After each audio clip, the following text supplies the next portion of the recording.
Part 4. Conclusion. The Creative ESOL initiative challenged us to deliver a pilot project to refugee and migrant people. This involved reaching out to communities which at the time of delivery Quad had limited contact with. We therefore anticipated this to be a challenge from the outset, but the limitations of a global pandemic created further challenges, which included online delivery under lockdown. While online classes offered options for remote learning, many struggled with an unreliable internet connection, which hindered full access and immersion into the class. Digital poverty also posed a challenge for students to complete written and digital homework tasks, such as writing stories or editing recorded footage. Under normal circumstances, laptops and other digital equipment would have been available for the creative elements of the project.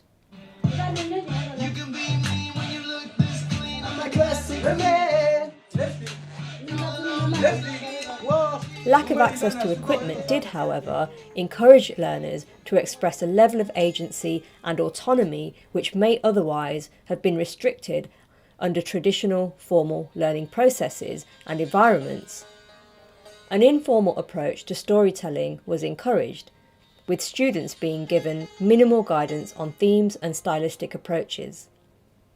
As a consequence, material was produced using personal mobile devices, demonstrating proactive engagement on the students' own terms.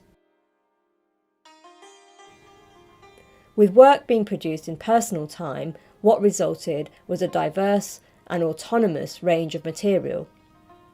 Each student uses a different narrative style and tells their own story in their own authentic way. And final, add sauce, kufta.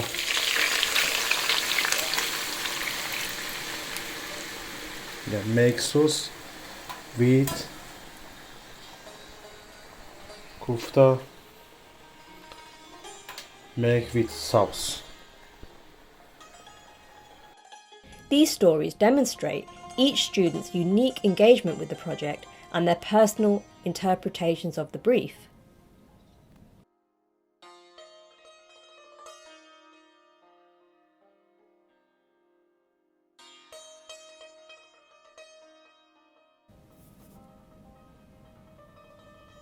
Limited access to target audience.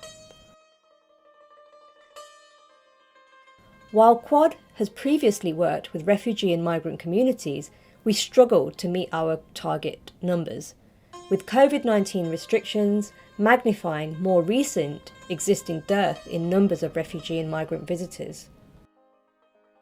Quad understands this as part of a wider structural issue and is keen to improve relations with refugee and migrant communities. We are keen to share our facilities and resources while participating in knowledge exchange programmes which can help us to better serve in the future. The Creative ESOL project was an opportunity for us to work with Maison Fu in delivering a final celebration event.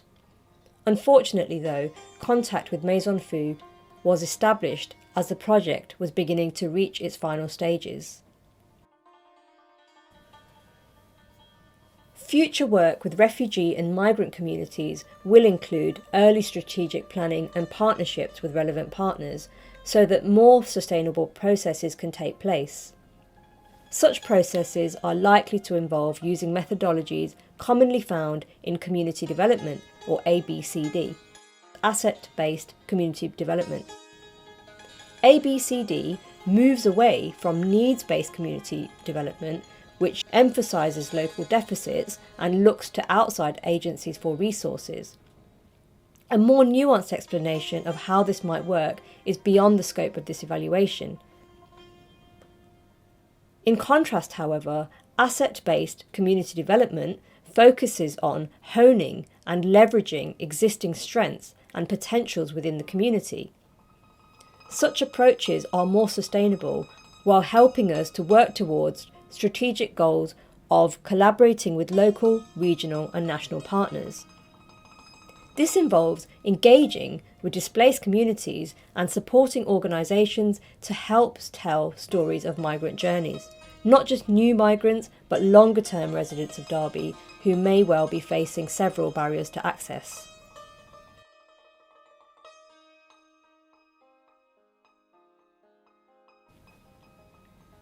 Since ABCD does rely on existing community assets to create change, it is often criticised for implying that underserved communities have all the resources they need to solve community problems.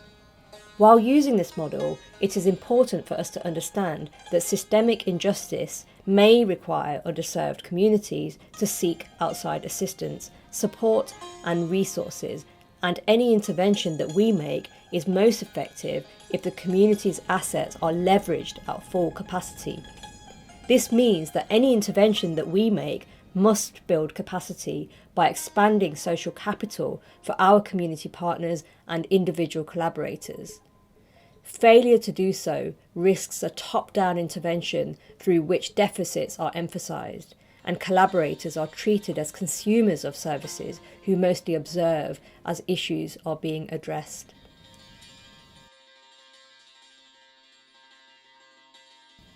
Participant restrictions. The restriction to work with narrow audiences severely affected our ability to work within personally and professionally held values. Parameters restricting access included age, proficiency of language, and legal residential status. We recognise a certain naivety and the overambitious nature of our project proposal, which did not consider COVID-19, working limitations and parameters. Any future work would take into consideration a far wider range of variables so that any work remains focused towards strategic planning and goals for collaborative social practice. Not only would it be a more morally sound approach, it would also help Quad to revisit work that was done in the early years.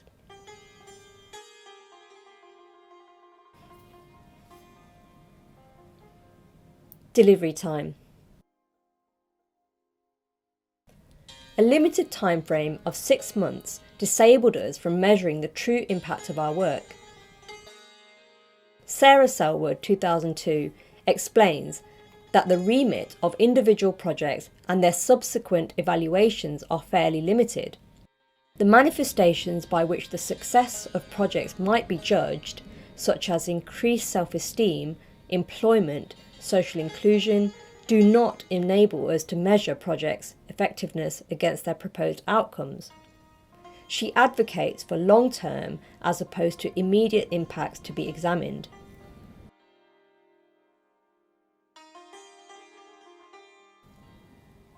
Product over process, or emphasis on output over outcomes. Incorporating better methodologies to involve strategies for ethical practice alongside self-reflexivity will need more time and better access to equipment. Any future projects must be inclusive and open to anyone, including asylum seekers. In her essay, Who Cares? At What Price? The Hidden Costs of Socially Engaged Arts Labour and the Moral Failure of Cultural Policy, Eleanor Belfiore explains some of the structural issues which negatively impact the efficacy of socially engaged practice in museums and galleries. Belfiore sheds light on recurring problems prevalent within socially engaged practice. These problems often hinder overall success of the project while inhibiting all stakeholders to fully realise presented opportunities.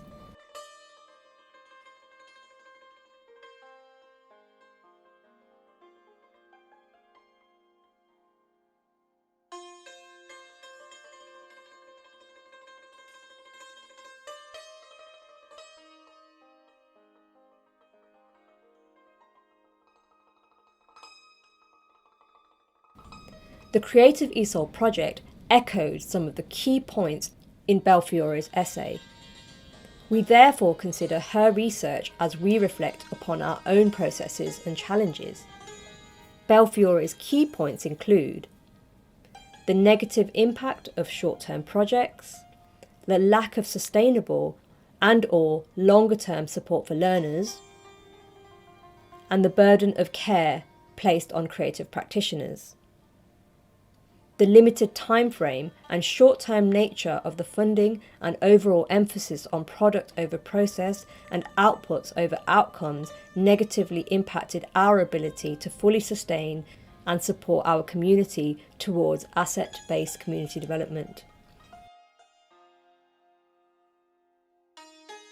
Through longer-term and more sustained funding, the education and participation team at Quad can be better equipped to support the following groups. Group 1. Artists, creative practitioners, project managers and community organisers. Through professional and financial support, artists can feel less burdened to continue community development work beyond the contractual agreements of the role. Cultivating relationships between artists and organisations can empower all stakeholders to contribute back to the sector, not only through projects, but by building a wider community of interest so that more ethically sound principles can begin to become standard procedure within socially engaged practice.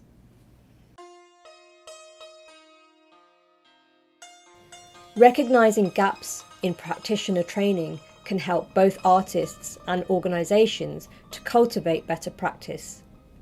J. Davidson Frame, 1995, uses accidental professional to describe those who find themselves designated as project managers, and I can relate to this very much. In doing this project, I realised that a Prince 2 or equivalent project management course would benefit me enormously.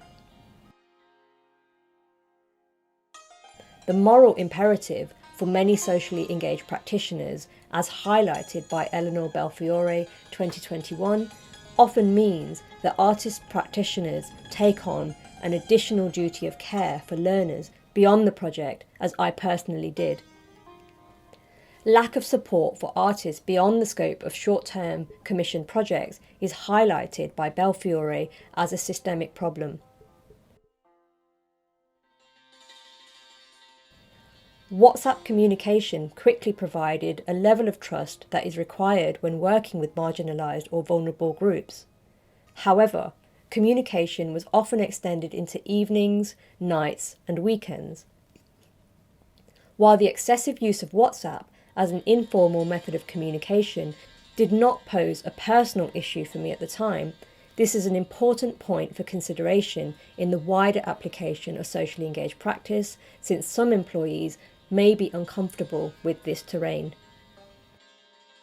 The burden of care or hidden costs shouldered by artists include financial, emotional and psychological costs. Eleanor Belfiore explains that the burden and duty of care for participants is unequally distributed between those who funded and those who delivered the project. She adds that appropriate funding for artists to support vulnerable or disadvantaged participants both during and in the aftermath of a funded activity should be a funder's responsibility. However, power imbalances between artists and funders, along with the oversupply of artistic labour, prohibits us from challenging this largely ingrained way of working within the system.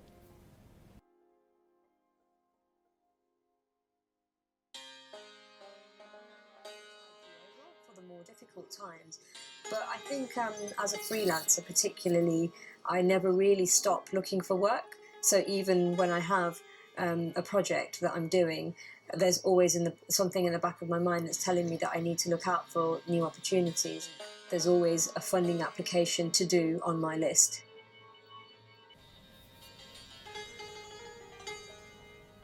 Group 2. Independent, smaller organisations. Recognising work that smaller organisations are already doing and the networks which exist is an imperative for strategic planning and sustainable practice for the future. Without these partnerships and strategic alliances, it is unlikely that museums and galleries can reach the multitude of groups, communities and individuals that we want to reach.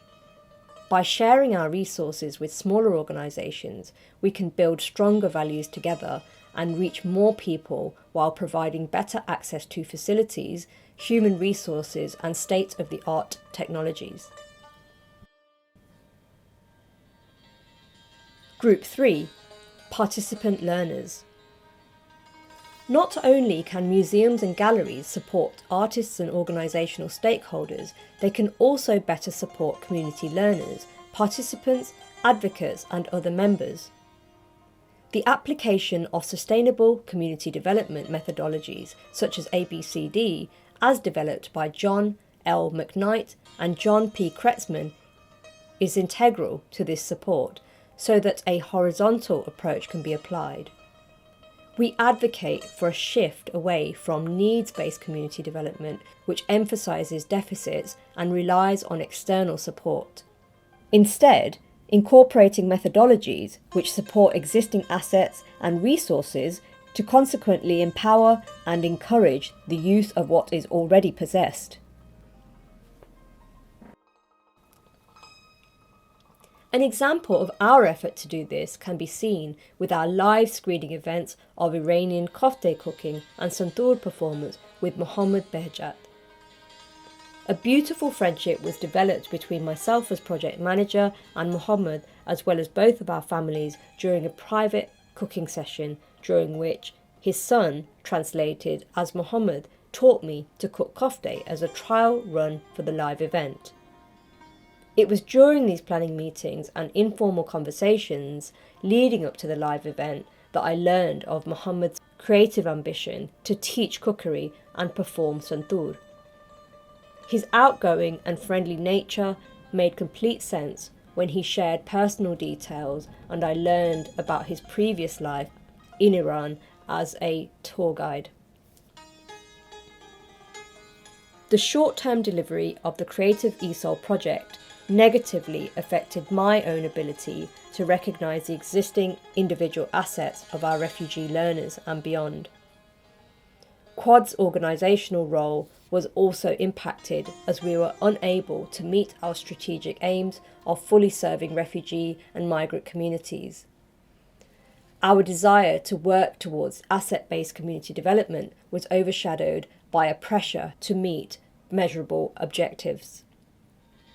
Finally, this is a uniquely commissioned evaluation and a critical self-reflexive exercise which hopes to serve as a reminder that a values-based approach to socially engaged practice is the imperative for our work.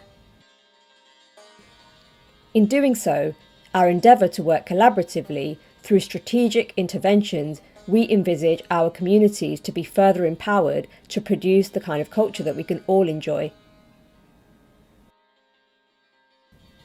The music you've been listening to throughout these 4 videos was produced by Mohammad Behjat.